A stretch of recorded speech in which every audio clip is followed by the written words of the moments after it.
Welcome to bonus kitchen. இன்றைக்கி ஒரு vegetable வச்சு நம்ம ஸ்வீட் எப்படி செய்யறதுன்னு பார்ப்போம். பீட்ரூட் வச்சு நம்ம இன்றைக்கி அல்வா பண்ண போகிறோம்.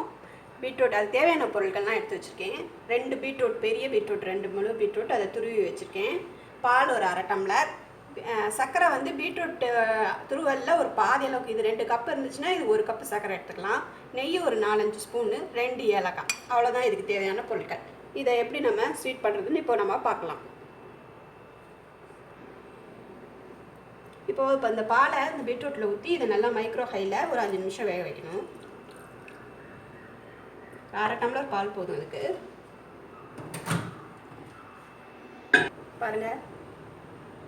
பாருங்கள் பீட்ரூட் நல்லா வெந்துருச்சு. நான் மைக்ரோ ஹையில் 7 நிமிஷம் வச்சு எடுத்தேன்.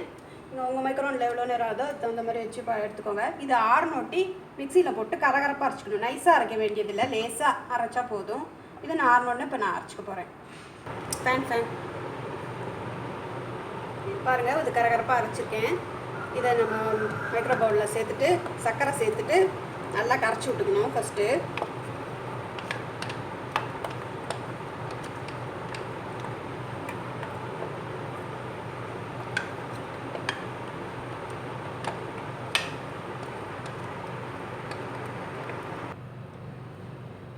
பாருங்கள் கரகரப்பாக அரைச்சாச்சு. இதில் இப்போ இந்த சர்க்கரையை அதில் சேர்க்குறேன்.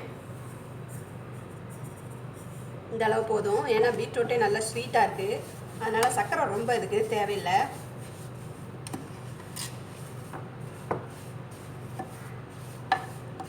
இது நல்லா மிக்ஸ் ஆகணும் சர்க்கரையும் பீட்ரூட்டும்.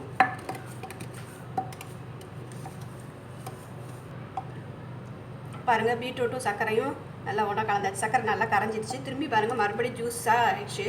இது வந்து நம்ம திரும்பி மைக்ரோ ஹைனில் வச்சு ஒரு 5 நிமிஷம் வச்சு எடுக்கணும். அது இது அல்வா பதம் வர்ற வரைக்கும், அந்த ஜூஸ் சுருங்குற வரைக்கும் திரும்ப திரும்ப வச்சு எடுத்து நடுவில் இந்த மாதிரி கிளறி விட்டுட்டு வச்சு எடுக்கணும். இப்போ நான் மைக்ரோ ஹையில் 5 நிமிஷம் வைக்கிறேன்.